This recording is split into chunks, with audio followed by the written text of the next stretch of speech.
예, 안녕하십니까. 왜 조국 혁신당인가? 오늘 그 두 번째 시간입니다. 오늘 여론조사 보면 광주 전남에서 이 조국 혁신당이 민주당의 더블 스코어 이상으로 아예 정당 지지도 자체가 뒤집어졌죠. 뭐 이재명은 공개적으로 견제구를 날리고요. 개딸들 동원해서 조국 혁신당 관련 온갖 그 댓글을 통해서 이제 비난을 퍼붓고 있습니다. 이 더불어 몰빵론을 이제 주장을 하고 있죠. 민주당으로 이제 몰아주자, 비례정당 관련해서도 몰아주자 이렇게 이제 드디어 이제 본격적으로 이제 개딸들 그 댓글 부대가 이제 동원이 되고 있습니다. 자, 이 호구에 대해서 한번 오늘은 간단하게 명백합니다. 간단하게 파헤쳐 볼게요. 요 관련된 키워드 한번 볼까요? 열린 우리당입니다. 자, 열린 우리당 있죠. 당시에 대단했죠. 노무현 대통령 당선 이후에 자그마치 152석을 얻었습니다. 자, 결과는 어땠습니까? 결과는 대실패였죠. 지금 이재명 그리고 이 개딸들 민주당이 주장하고 있는 이 최다 의석을 만들어 달라. 최다 의석을 만들어서 그 정권 교체를 할 수 있도록 해달라. 윤석열 정권 견제할 수 있도록 해달라라는 논리죠. 실제로 열린우리당 152석을 줬지만 노무현 대통령 임기 내내 진짜 힘들고 어려웠습니다. 힘들고 어려웠고요. 이 의석수가 과연 문제일까요? 그럼 이번 총선도 한번 보죠. 대실패로 끝난 열린우리당이 있었고요. 요번에 자그마치 이 민주당이 있죠. 22대 총선이죠. 22대 총선에서 183석을 얻었습니다. 183석. 말씀드렸지만 이 183석은요. 이 건국 이래 최다 이 의석을 몰아준 겁니다. 이 김영삼 대통령의 그 3당 야부로 만들어진 인위적인 의석이 아니고요. 국민들이 직접 투표를 통해서 선택해준 그런 그 183석이었죠. 이 183석이었지만요. 왜 사람의 문제인가를 한번 볼까요? 물론 뭐 제도 우리나라 행정 시스템 입법 체계에도 이제 당연히 문제가 있죠. 뭐냐면 대통령 거부권이라는 것이 있고요. 그리고 문제가 되는 것이 행정부처의 그 시행령이죠. 시행령. 이 시행령이 있습니다. 이 시행령과 대통령 거부권으로 아무리 입법을 잘해도 그냥 입법 효과는 사라지고 법 자체가 그대로 이제 사라지게 되죠. 자, 저는 그 문제와 함께 자, 다음 키워드는 박홍근입니다. 박홍근. 이 당시 박홍근 원내대표하고 그 이재명이죠. 공수처 어떻게 만들었습니까? 공수처. 이 공수처 자체를 완전히 개판으로 만들었죠. 개판으로 누더기로 만들어서 공수처가 실질적인 제 역할을 할 수 없지요. 정원 자체가 몇 명입니까? 52명입니까? 52명 가지고 뭘 합니까? 자, 공수처장 임명 어떻게 해야 되죠? 공수처장 임명 제대로 이 대통령의 뜻에 맞게끔 선출할 수 없게끔 전부 타협을 한 거죠. 이 당시 국힘하고 타협을 해가지고 누더기로 만들어 버린 거예요. 검경 조사건도 마찬가지 아닙니까? 그렇게 검찰개혁 외치면서 실제로 183석 가지고 이루어낸 것은 단 한 개도 없습니다. 여러분 생각나는 거 있습니까? 전혀 없죠. 자, 대표적인 것도 하나 볼까요?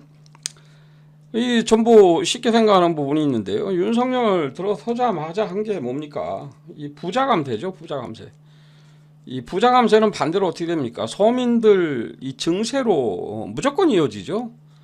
예, 뭐 200원 내고 200원 내던 세금 부자 뭐 150원 감세해주고 그리고 100원 내던 서민들 그대로 100원 내면요 있는 그대로 내더라도 그건 증세 효과죠. 증세 효과가 그대로 나타나는 거죠. 이거 하나 저지 못했죠. 전체적으로 무슨 문제입니까? 이 윤하고요, 이 윤가하고요, 이 이재명의 적대적 공존관계가 문제입니다.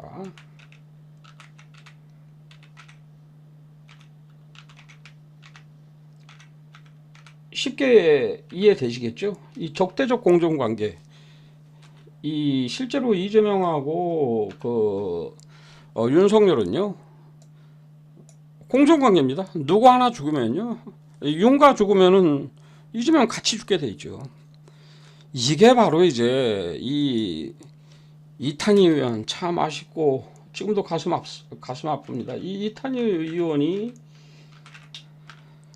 주라고 외치는 것이 뭡니까? 이 상대적 반사이익을 노리는 지금 구조다. 이 구조를 이 정치개혁을 통해서 해소해야 된다. 그렇잖아요. 이제 민주당은 윤석열이 잘못하기 학수고대하고 있고요. 이 윤석열 이 국짐도 마찬가지죠. 저 이재명 이 사법 리스크를 이 최대한 활용하고 있는 거죠. 이러한 이 관계로서는요, 이 나라가 제대로 발전할 수가 없습니다. 시기로 보자면요, 노무현 대통령 때가 더 어려웠죠. 오죽했으면 노무현 대통령이 대연정을 제안을 했겠습니까? 나라가 이렇게 극과 극으로 분열돼서는 어렵겠다, 힘들겠다.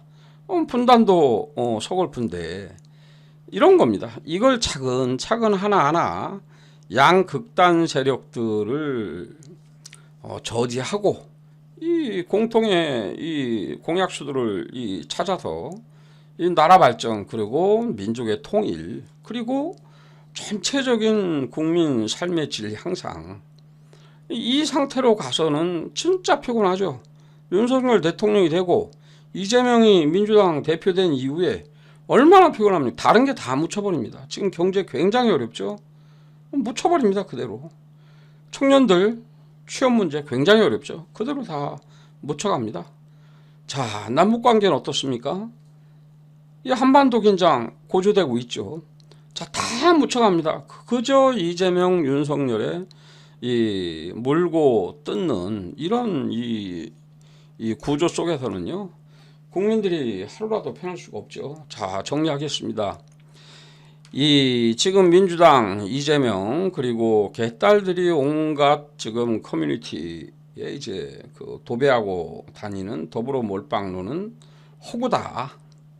자, 우리는 열린우리당 150석의 기억도 있고 22대 총선 현 국회죠. 민주당 180석을 줬음에도 불구하고 머릿속에 뭐 하나 남아있는 게 없습니다. 민주당이 무엇을 했는지 알 수가 없죠. 그죠? 결국 국민들이 볼 때는 한 게 없다. 윤석열이 원체 개판을 지키고 있으니까 그나마 지금 민주당 지지율이 이렇게 나오는 것이고요. 민주당 지지율이 본격적으로 빠지고 정체된 건요. 윤석열 들어서고 나서 부자 감세, 서민 증세 관련 저지하지 못한 민생에 전혀 신경 쓰지 않고 대안을 내놓지 못하는 민주당에 대한 실망에 의해서 민주당 지지율이 정체가 됐었던 것이고요. 자, 반사이익을 지금 민주당은 그대로 얻고 있는 겁니다. 반사이익을 얻었음에도 불구하고 자, 다음번 총선 의석을 한번 제가 그럼 좀 그래도 좀 객관적으로 한번 분석을 해보겠습니다. 민주당의 승리는 절대 장담할 수가 없다고요. 그리고 이 조국 혁신당은요, 이 이재명이 거부한 거죠. 조국을. 이재명 그리고 그 개딸들 측근들 조국에 대해서 어떻게 하고 다녔습니까? 지금 박지원 의원 한마디 했다가 완전히 박지원 의원 꼬리 내리고 개거품 물고 있지 않습니까? 조국 혁신당은요, 자, 민주당의 스스로 걷어찬 복입니다. 오히려 조국 혁신당의 뜸으로 인해서요, 이 지역에서는 민주당, 비례는 조국 혁신당이라는 이런 그 등식이 성립이 돼서 민주당에 도움이 됨에도 불구하고 산술적으로 민주당, 비례정당 의석수가 줄어든다고 조국 혁신당을 이 비열하게 까는 행위는요, 잘못된 것이고요.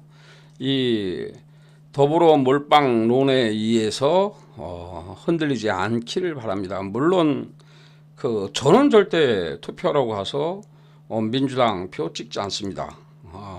최초로 제가 이 무효를 할 것, 투표를 하지 않을 것이고요. 이 조국 혁신당만 투표하고 올 겁니다. 물론 지역구에 따라 사정이 틀립니다. 제 지역구는 아주 뭐 이재명과 똑같은 이 막말 민주당 의 후보이기 때문에요. 거기에 표를 줄 리가 없죠. 조국 혁신당이 제대로 의석수를 차지해서 민주당을 견인하고 개조시켜야 되는 것이고요. 이번 총선은 분명히 말씀드리지만 민주당의 다수당이 목표가 아니고요. 이 윤석열과 이재명에 대한 이 동시 심판이에요. 그리고 민주당에 대한 경고입니다. 이상으로 마치겠습니다. 감사합니다.